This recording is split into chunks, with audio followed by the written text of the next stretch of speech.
السلام عليكم ورحمة الله وبركاته.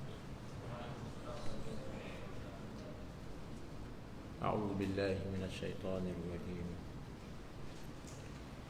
بسم الله الرحمن الرحيم.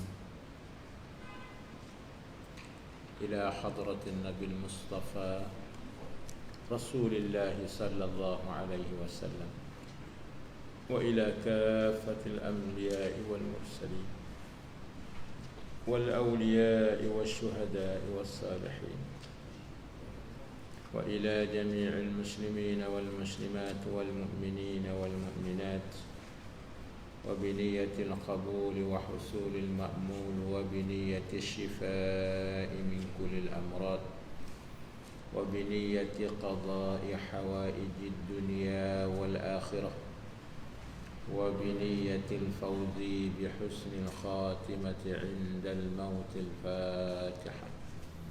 أعوذ بالله من الشيطان الرجيم. بسم الله الرحمن الرحيم.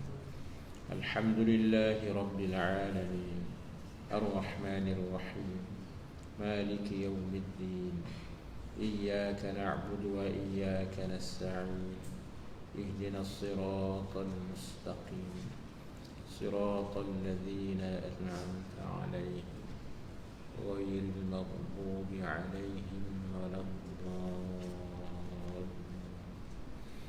آمين. بسم الله الرحمن الرحيم.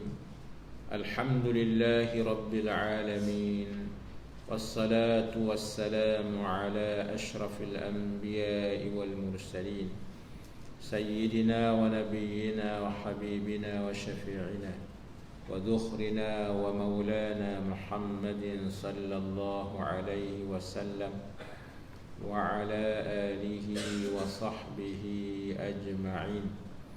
اللهم رب اشرح لي صدري ويسر لي أمري واحلل عقدة من لساني يفقه قولي. اللهم رب زدنا علما وارزقنا فهما. اللهم فقهنا في الدين وعلمنا التأويل. اللهم افتح علينا فتوح العارفين، وارزقنا فهم النبيين، وحفظ المرسلين، وإلهام الملائكة المقربين، برحمتك يا أرحم الراحمين. رب يسر ولا تعسر وتمم بالخير. أما بعد، فقال المصنف رحمه الله تعالى: ونفعنا الله به وبعلومه في الدارين. Dan saya dia bahawa jangan menyusah dan memenat ia akan dirinya akan sebagai susah dan penat yang sangat. Muka surat 28. Muka surat 28, tengah-tengah. Baik, kita masih lagi berada pada tajuk ataupun perbincangan faslun fil jiddi wal muwazabati wal himmati. Satu ceraian, satu tajuk pada menyatakan jiddi bersungguh, muwazabah berterusan, wal himmah cita-cita, himmah yang tinggi. Baik, berkata Syekh Az-Zarnuji rahimahullahu ta'ala: wa nafa'ana Allahu bihi wa bi'ulumihi fid darain. Dan saya ataupun sepatutnya bahawa jangan menyusah dan memenat ia talibul ilmi. Ia di situ talibul ilmi, penuntut ilmu.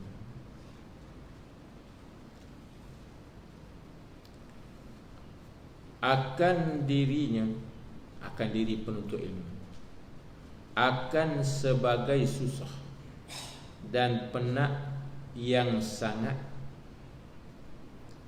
dan bahawasanya jangan mendaif, mana melemah akan dirinya diri penuntut ilmu hingga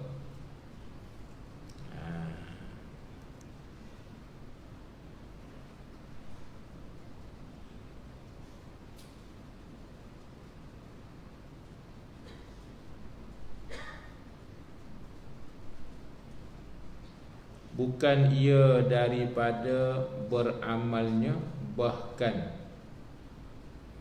hendak berlemah lembut ia penuntut ilmu, pada demikian itu demikian beramal.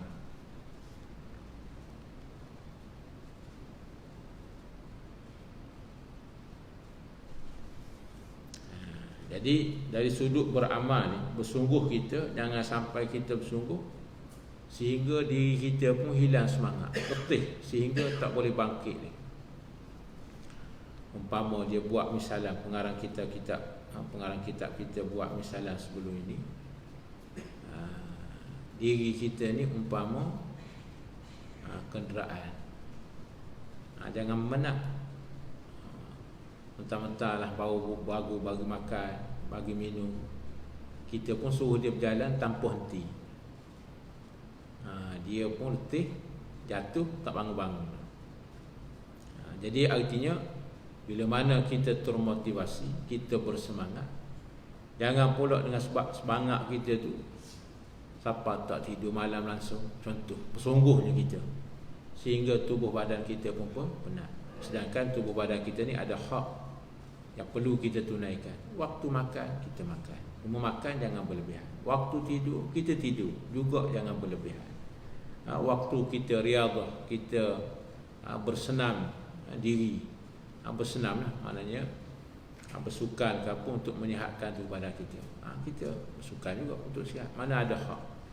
Jangan mentang-mentang orang kata mengaji bersungguh, dia pun bersungguh, sehingga mana diri dia sendiri pun lemah.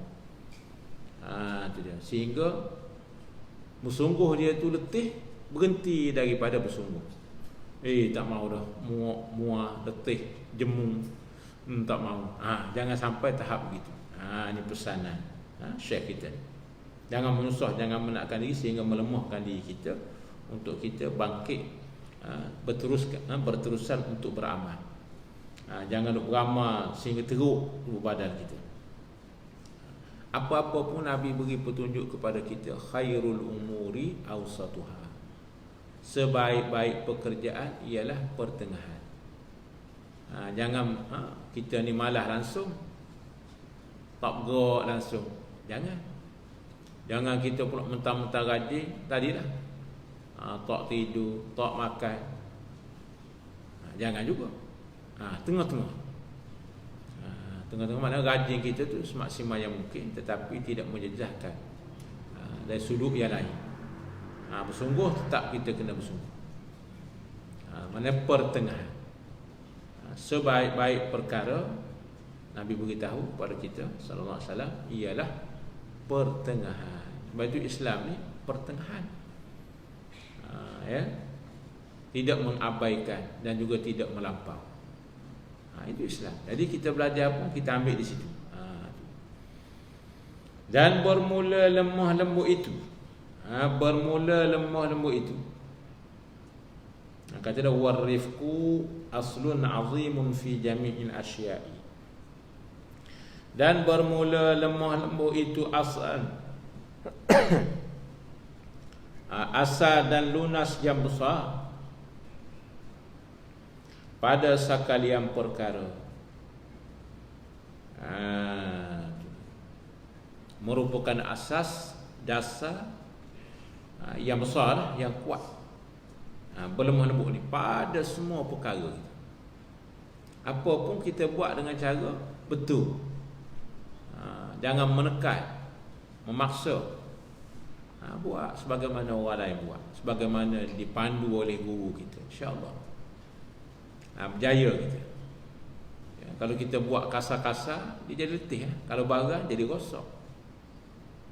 Barang rosak. Contohlah kita kata kita baiki benda-benda yang kecil. Jam. Ini cumi mata tu pakai cumi mata. Tiba-tiba cermin kat mata kita ni longgar dekat skru dia. Kita pun ambil apa? Kita ambil pisau. Pisau yang sayur. Muncung dia tu nampak tajam. Sepatutnya kita kena guna screwdriver ataupun kita hantar cermin mata kita ataupun jam tu pada tempat repair dia. Kita pun ambil pisau nak kemah punya skru dia. Kita pun guna pisau. Kita pusing-pusing. Akhir sekali loose. Sudah luka. Tak musim mata pisau. Tak ada dah bunga dia. Rosak. Rosak. Pasal apa? Pasal tak beralus. Tidak berlembut, tak kena cara dia. Betul, sama-sama kita nak kemaskan dia. Yang longgar. Kita pun bawa lah tempat repair. Kena marah. Pasal apa awak tak bawa kat saya? Ni dah luh ni. Saya nak buat macam mana? Tak pasal-pasal. Nampak tak? Pasal apa? Pasal kita ni kasar. Dan buat kita tak kena cara. Tak kena cara. Mana ada cara dia. Pisau takat dia guna untuk apa? Untuk potong-potong. Bukan untuk kita boleh guna sebagai screwdriver. Sedangkan dia besar, tempat tu kecil. Kalau ada munasabah tu okey lah juga. Ini tidak. Screwdriver cuma mata ni kecil jam kecil guna pisau rosak rosak punya skru dia. Nampak tak? Nampak kecil je skru. Dia menyebabkan menyusah yang lain. Sama juga dalam belajar. Tak kena cara. Tak kena cara, dia akan memenatkan kita dan menyia-nyiakan kita. Dan juga melemahkan semangat kita. Sebab itu kita buat biar kena cara. Kerana berlemah lembut itu, kena pada cara itu, ialah dikatakan merupakan dasar ataupun asas yang besar pada semua urusan, pada semua perkara.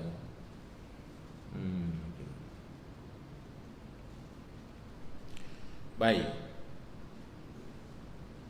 Jadi untuk menguatkan bahawa berlemah lembut ini merupakan satu asas, satu dasar, satu asas, satu lunas yang besar, bersabda Rasulullah sallallahu alaihi wasallam. Dia bawa hadis untuk menyokong perbuatan berlemah lembut ini. Ala inna hadha ad-dina matinun fa'awghilu fihi birifqin. Tulis baris. Baris tak ada, kena tulis Ala inna hadha ad-dina matinun fa'awghilu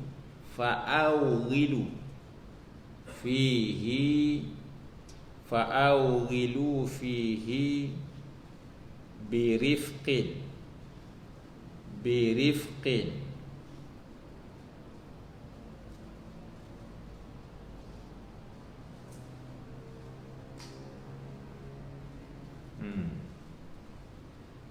Artinya, arti sabda Rasulullah SAW, wahai, mana jaga-jaga, ketahui olehmu, gitulah. Ala tu mana? Wahai, mana ketahui olehmu bahawasanya ini agama Islam. Ini agama, iaitu agama Islam teguh, mana kokoh. Agama Islam ialah agama yang kokoh, agama yang teguh. Maka berjalan oleh kamu padanya, pada ini agama. Berjalan mana ikut, buat oleh kamu padanya pada agama, pada ini agama, dan bersungguh-sungguh dengan lemah lembut. Itu dia. Kita beramal dengan lemah lembut. Beramal kita. Jangan gopoh, jangan terlalu lambat beramal. Dan jangan engkau marahkan akan murkakan dan jangan engkau marahkan dan murkakan atas diri engkau dengan memenak-menak akan diri engkau kerana beribadat akan Allah Ta'ala. Jangan menak diri kita semata-mata nak beramal ibadat kepada Allah. Jangan memenakkan kita, tubuh badan kita. Sampai penat masuk hospital misal kata, kuat dia beramal. Orang tanya pasal apa masuk hospital? Oh, kuat beramal dia. Sampai pensan-pensan. Contoh. Jadi buat tu jangan sehingga memenak-menakkan tubuh kita. Menyusah-nyusahkan tubuh badan kita, jangan.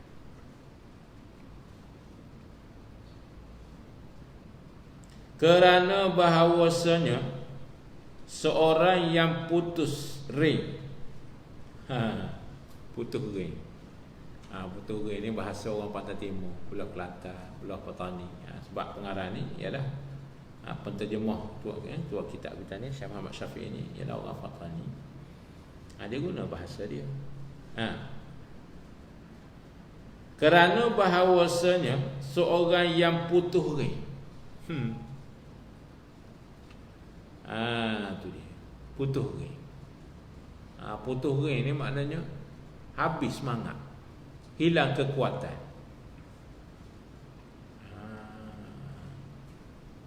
Tu panggil putus ring.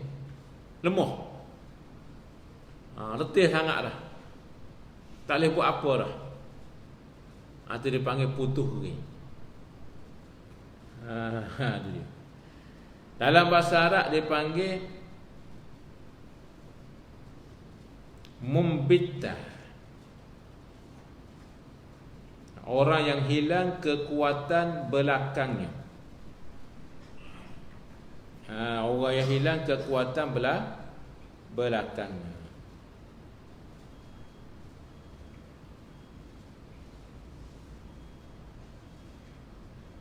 Ini bahasa orang Arab. Mumbita. Mumbita ni maknanya air tulang belakang dia tu kering.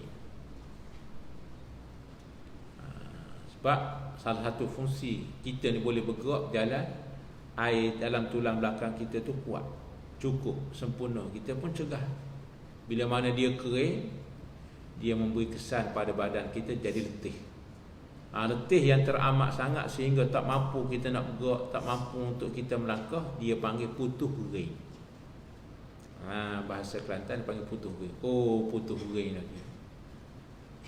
Tak boleh berat, tak boleh buat, tak boleh angkat benda-benda berat, tak boleh, tak mampu dah. Dia panggil putus ring. Kerana apa tu? Kerana dia paksa. Putus ring ni kalau umpamanya kita guna spana. Siapa dah kenal spana? Spana tu kita guna untuk putar skru, untuk buka skru kan. Jadi skru ni amat kuat. Kuat dia, tak boleh buka. Kita pun guna spana ni tak padan. Mana kekuatan spana ni tak padan. Kena guna spana yang besar lagi. Spana kecil ni tak padan. Kita pun paksa spana tadi, spana hidup yang kecil. Sepatut kena guna yang besar. Dan ada kapasiti kekuatan tertentu baru dia tak rosak. Ini tidak. Dia guna spana kecil tak boleh buka, dia pun tekan dengan kaki, hidup.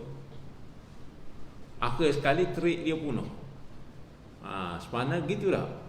Akhir sekali jadi patah sebelah atau belok sebelah. Bila mana belok sebelah, artinya spana itu dah tak boleh guna. Kita letak pun musi, tak masuk skru. Skru tak boleh pusing dah. Musi. Pasal apa? Spana tu punah. Pasal kita guna tu, kita tekan tu, akhir sekali jadi rosak dia. Diri kita begitu juga. Jangan sampai diri kita tu teramat letih sehingga mana kita pun tak mampu lagi untuk meneruskan. Kalau jenis musafir tak mampu terus musafir. Kalau jenis belajar memang tak boleh pergi dah. Ada jam. Tu jangan sampai tahap itu. Ya.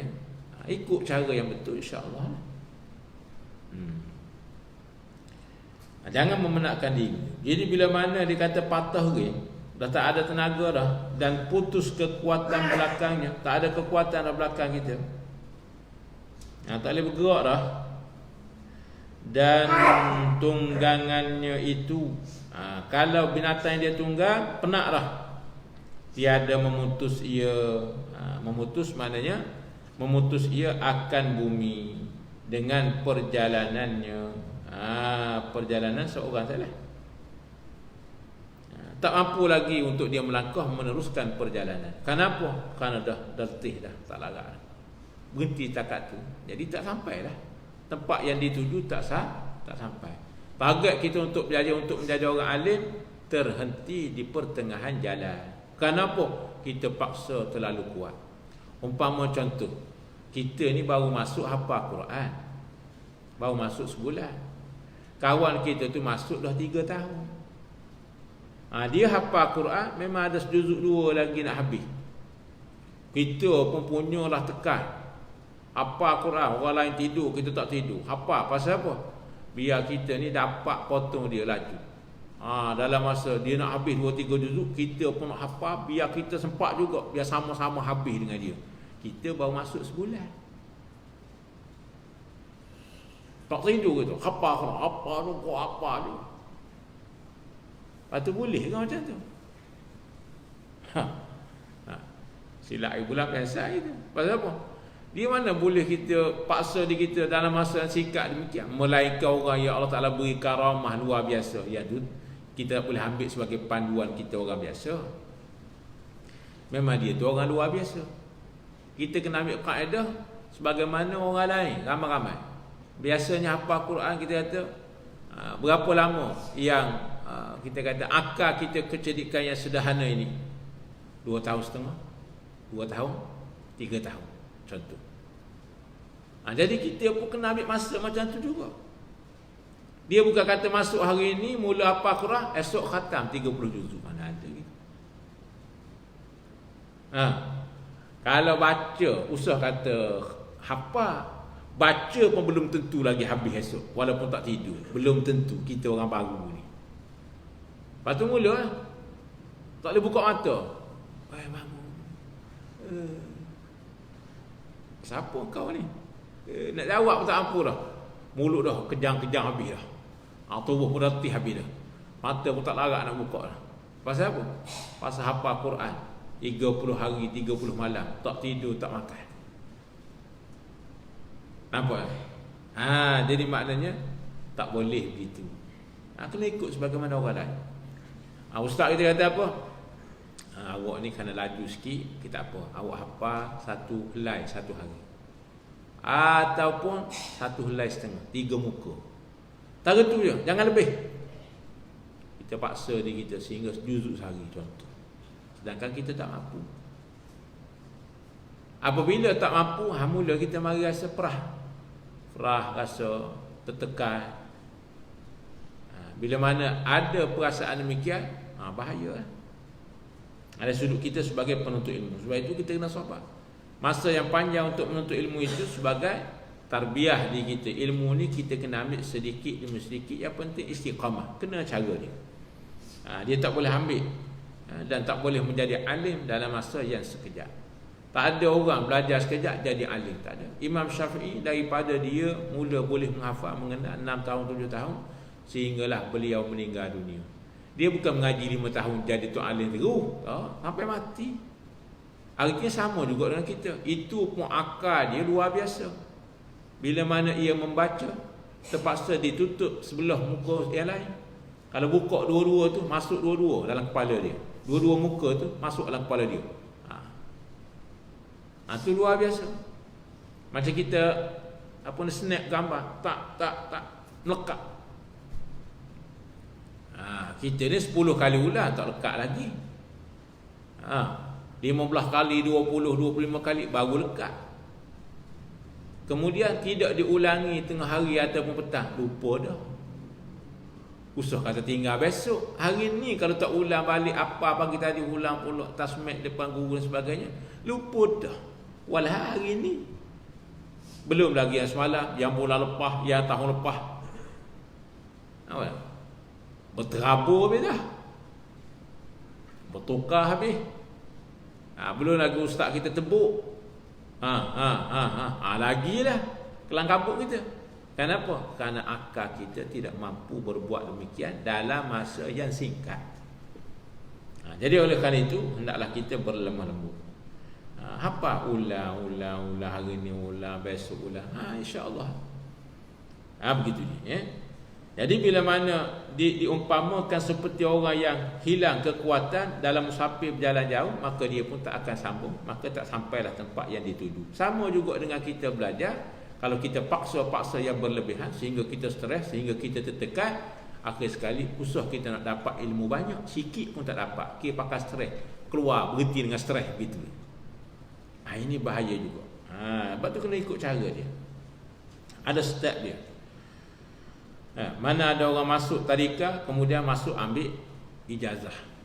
Pasal apa? Tahap luar biasa dia ni ustaz. Baru pasti setahun belajar boleh ambil universiti, ambil ijazah. Kenapa? Otak dia luar biasa. Kalau Imam Syafi'i cara ni, tak ada. Dia ambil pasti darjah 1, darjah 2, darjah 3. Bolehlah lompat setahun. Dia cerdik sangat. Darjah 4 dia tak masuk darjah 5, masuk darjah 6. Contoh.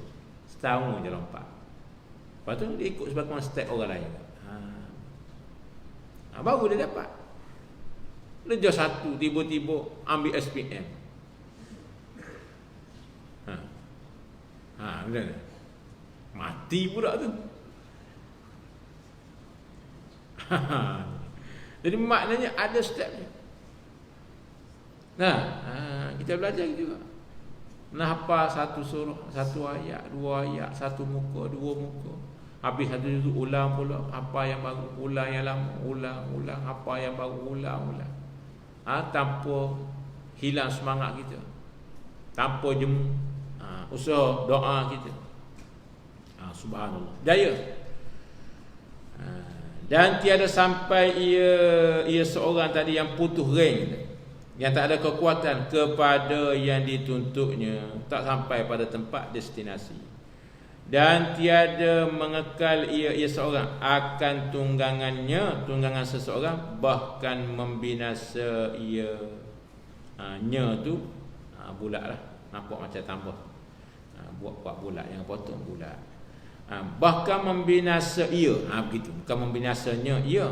Membinasa ia seorang akan tunggangannya. Bahkan sepatut dia sampai mati untuk dia kerjakan suruh jalan tanpa henti. Jalan. Untuk tu letih dah jalan. Apa perlahan tadi? Dia ambil punya pemukul. Dia ketuk, dia pukul untuk tu suruh jalan lagi. Akhir sekali unta pun jatuh, berbuih mulut, mati unta.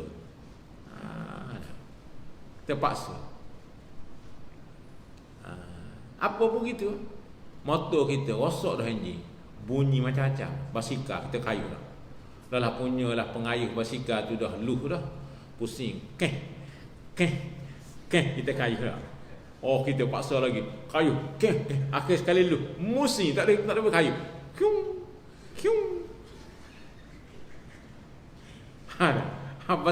Basikal. Akhir sekali sebenarnya lu sebelah ya. Tak tahu dua belah. Dua belah jadi lu. Sepatutnya bawah satu, atas satu.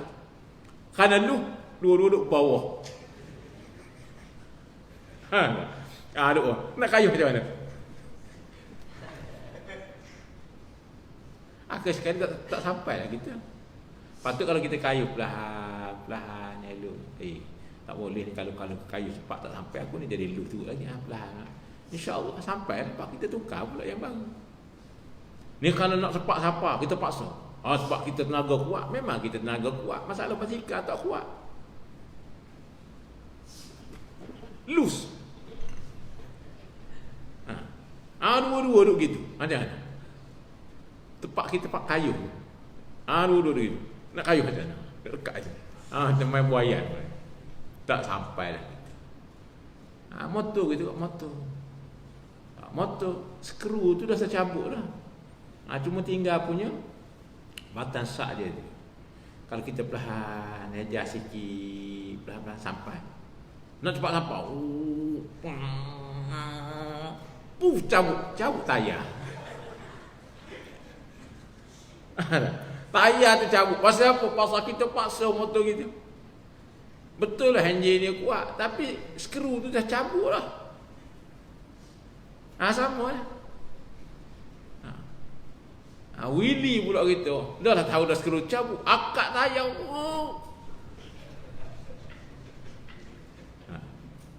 Tahu-tahu kita entah ke mana, tayar entah ke mana, motor entah ke mana. Tak sampai. Mana? Sebab tu kita kena perlahan-perlahan. Cara je, jangan paksa. Mati unta, rosak basikal, mati motor kita naik. Dikerjakan oleh kita. Jangan begitu.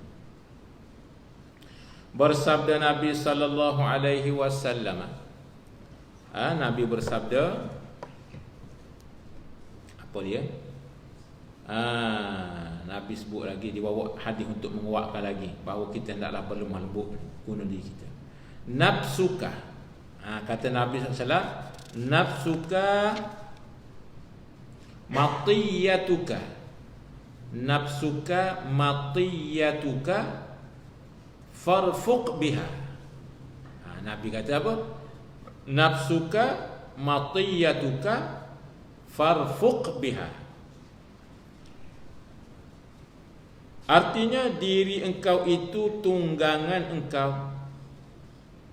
Diri kita ni ialah diumpamakan sebagai binatang tunggangan. Untuk menyampaikan kita kepada tempat, sesuatu tempat, maka kita guna diri kita ni untuk menyampaikan. Kita berjalan.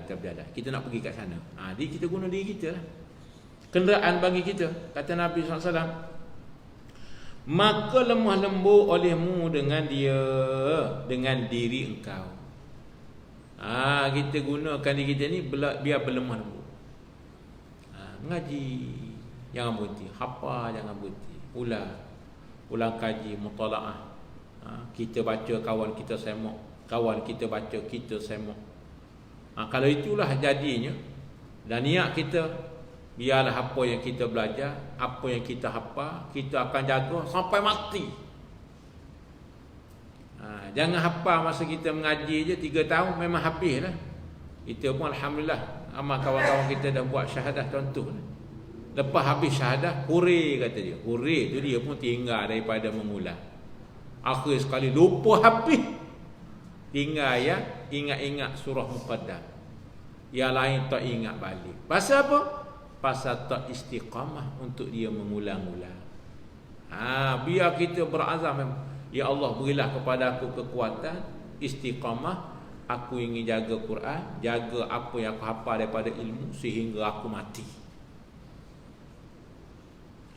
Sebab tak ramai yang boleh jaga ilmu yang kita hafal, apatah lagi Al-Quran sehingga kita mati. Ingat sampai mati. Masuk dalam kubur pun lancar lagi baca. Tu hebat. Orang yang macam ni insya-Allah jasad dia ni tak hancur sampai kiamat. Jadi darah daging. Al-Quran, zikir, dia darah daging dia. Maknanya sebati dengan dia.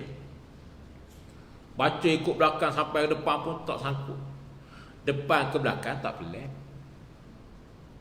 Daripada belakang pun sampai kepada Alif Lam. Contoh, punyalah cair kuat ingatan ni. Tebuklah dekat mana pun dia boleh sambung. Seolah-olah tidur membaca tak salah juga. Hebat. Nak sini lancar sungguh. Kita ni belum lagi tidur berterabur. Nak ceritanya, kita guna. Maknanya istiqamah kita. Walaupun sikit insya-Allah dia tak pelik. Tuhan bagi. Tuhan bagi. Jangan bimbang, Tuhan bagi. Tetapi tadilah kena azam. Sebab tu setengah daripada guru-guru kita Dia tak nak kita tu, walaupun kita ni memang cepat hafal, tetapi dia tak benar kita hafal banyak. Sebab bila mana kita hafal banyak, cepat habis. Bila mana cepat habis, kita ni tak sampai satu tahap pemikiran yang matang. Kita duk rasa kita pecu, kita punyalah pecu, hafal cepat. Setahun setengah tentu, 2 tahun habis 30 juzuk kita hafal. Kita pun sukalah habis. Selepas habis untuk jaga. Jadi kalau tidak dipantau dengan baik hafalan kita, tadilah kita duduk rumah, mak ayah kita mungkin dia suruh sekali dua, dia pun tak paksa sebagaimana guru kita. Akhir sekali kita pun tak mengulang. Memang hati kita niat nak mengulang, tapi hari ni tangguh, esok tangguh, lusa tangguh. Dan Al-Quran kita kena ingat, Nabi SAW beritahu Al-Quran ni punyalah dia ni liar seperti unta. Maknanya kalau dibuka ikatan dia lari. Maka kena ikat kuat-kuat, barulah dia pun duduk kat situ, stay, tak lari lah. Buka je tali pengikat dia, lari selalu. Sama juga dengan Quran. Artinya sehari 2 hari kita tak ulang, 3 hari, masuk seminggu, masuk sebulan, nak ulang tak jumpa punca. Di situlah melemahkan semangat kita pula. Sudah nak ulang. Kita nak tasmek dengan mak ayah kita. Mak ayah kita pun boleh tentu boleh baca Quran macam kita juga. Dia nak kita je baca Quran. Setengah daripada bapa ni dia sendiri tak sungguh nak belajar Quran. Mana malang lah tu kita tu. Bahaya lah tu. Dari sudut hafalan kita. Kemudian berlalulah setengah bulan, berlalulah setengah tahun, berlalulah setahun 2 tahun, akhir sekali kita pun lupa. Sibuk kita pula dengan dunia kita. Sedangkan kita sebagai seorang yang menghafal Quran, dulu dia panggil hafiz, dan kita mengambil syahadah. Ambil syahadah ni bukan calon-calon orang, tetapi oleh kerana kecuaian kelalaian kita dalam masa yang singkat, akhir sekali kita pun lupa apa yang kita hafal, kerana tidak istiqamah. Sebab itulah guru kita ni kadang-kadang biar lama sikit duduk, habis alhamdulillah lah. Cuma suruh ulang lagi. Kita pula rasa menyampah dengan ustaz kita ni, suruh hafal, sebab suruh habis, dah habis dia buat apa lagi banyak, nak pergi ke lain. Ini banyak berlaku ni. Dan perkara ini pasti akan berlaku ke atas diri kita. Sebab itulah kita kena senantiasa bersama dengan guru kita. Kena pergi ada satu masa, kena elok-elok, walaupun kita dah mungkin belajar tempat lain ke ataupun keluar sambut, kena cari guru ataupun kawan untuk mengulang-ulangi apa yang kita hafal. Kalau tidak, kampung ustaz yakin, Nabi pun sebut Quran ni dia liar, dia lari, dia akan lupa. Lupa tu bahaya tu. Ancaman juga kalau kita lupa. Kalau kita hafal, kemudian kita pun tak peduli, tiba-tiba lupa. Orang ini pergi di akhirat akan bawa penyakit kusta. Jenis penyakit kusta beradab dengan Allah Ta'ala, jumpa dengan Nabi itu, sah atas dunia. Salah satunya, ini seorang penghafal Quran dan dia mengabaikan hafalan dia semasa hidup dia. Jadi penyakit kusta di akhirat. Maknanya dorongan hafal Quran diberi mahkota hebatan. Ya. Satu lagi ancaman. Ancaman ni bukan nak menakut-nakutkan kita supaya kita menjaga Al-Quran. Kalau kita tak peduli sehingga lupa, asbab ingat dengan sebab hafal, maka di akhirat orang tersebut akan datang menghadap Allah dalam keadaan penyakit kusta. Mana daging muka dia buruk, tubuh badan dia buruk. Memang tak hancur tapi buruk. Yang main. Tetapi sebaliknya, dengan sebab faktor umur kita, mungkin satu masa kita pun tak berapa sihat, maka akalan kita pun jadi kurang. Dengan sebab itu kita jaga dah, tiba-tiba terlupa juga. Yang tu insya-Allah Allah maafkan. Kita jaga dah tapi terlupa juga. Tadilah faktor usia kita, contohlah faktor kita tak sihat. Yang tu tak mengapa. Tapi kalau ditinggal dengan sengaja, yang ni bahaya.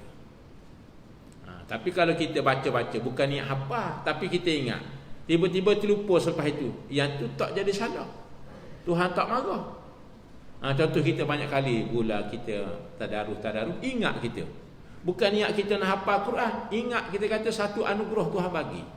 Yang tu kalau kita tak ulang-ulang untuk jaga hafalan pun tak ada masalah. Tapi kalau kita masuk ke satu tempat, memang tujuan kita nak hafal Quran, dan kita pun hafal Quran, dan alhamdulillah Tuhan pun bagi kita ingat. Tiba-tiba bila mana kita ingat, kita abaikan ingatan kita itu sehingga terlupa. Yang ni jaga-jaga. Ya. Maknanya kelebihan banyak orang yang mengaji Quran, hafal Quran, tapi ancaman Allah juga besar sekiranya kita mengabaikan apa yang kita belajar, apa yang kita hafal. Itu dia. Tapi jangan pula takut lepas ni kita bercakap kat ustaz, saya tak nak hafal Quran, takut. Jangan pula begitu. Yang tu sedikit, iyalah, maknanya mestilah ada sikit sebanyak tu sebagai dorongan untuk kita lebih semangat lagi untuk menjaga Al-Quran, menjaga ilmu yang kita belajar. Dan kita kena ingat anugerah yang besar Allah beri pada kita masuk belajar Quran, hafal Quran, dan ingat Al-Quran. Kenapa? Kerana Al-Quran ini ibu segala ilmu. Artinya kalau kita Quran itu ingat dengan elok, kita pun belajar, maka segala ilmu itu terkumpul di dalam diri kita. Cuma kita nak pergi belajar tu nak ambil kunci.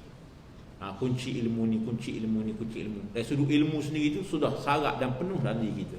Sebab Al-Quran ialah ibu segala ilmu. Patut Quran ni dia belajar apa pun, insya-Allah cepat dia faham, cepat dia ingat. Tapi tadilah dengan syarat dia istiqamah, jaga betul-betul Al-Quran. Insya-Allah. Duduklah di mana orang ni, insya-Allah dia berjaya. Bukan sahaja berjaya pada masa muda, pada masa tu bahkan dia akan berjaya sehingga ke akhirat. Ini target kita ni. Bukan sekadar target nak hafal Quran 3 tahun habis, kita pun hore-hore, yo-ye, masuk 5 tahun tak ingat habis. Kita tak mahu tu. Lepas tu jumpa ustaz, mula dia pun mengelak-mengelak, takut ustaz lupa kan, ustaz petebuk dia. Baca ayat ni, sambung. Dia pun pasal tak ingat. Nampak tak? Kita tak mahu tu, ya. Jadi insya-Allah sekadar itulah untuk malam ni. Jadi artinya nasihat daripada Nabi SAW, tubuh badan kita merupakan binatang ataupun merupakan kenderaan tunggangan kita yang menyampaikan kita kepada satu tempat. Maka gunakanlah tubuh badan kita dengan sebaik-baiknya, seelok-eloknya, dengan selemah lembutnya, supaya apa yang kita idamkan, apa yang kita tuju, apa yang kita hendak pergi ke suatu tempat itu sampai dengan selamat, insya-Allah. Ilmu yang kita mahu belajar itu dapat betul-betul dan dapat kita amal, dan dapat kita istiqamah, insya-Allah. Baki lagi kita akan sambung pada pengajian kita yang akan datang. Dan tak dapat tidak bagi penuntut-penuntut ilmu itu daripada cita-cita yang tinggi pada ilmu, kerana bahawasanya seorang itu terbang ia dengan cita-citanya seperti burung terbang ia dengan 2 sayapnya. Yang insya-Allah kita akan sambung pada pengajian kita yang akan datang. Wallahu subhanahu wa ta'ala a'la wa a'lam. A'udzu billahi minasyaitonir rajim. Bismillahirrahmanirrahim. Allahumma rzuqna ilman nafi'a wa qalban khashi'a wa yaqinan sadiqa wa 'amalan salihan taqabbala wa rizqan wasi'an tayyiban barakan fihi. Allahumma ati nufusana taqwaha wa zakkiha anta khairu man zakkaha anta waliyuha wa maulaha. Rabbana atina fid dunya hasanah wa fil akhirati hasanah wa qina 'adzaban nar. Wa sallallahu ala sayyidina Muhammad wa ala alihi wa sahbihi ajma'in. Walhamdulillahi rabbil alamin. Subhanakallahumma wa bihamdika asyhadu an la ilaha illa anta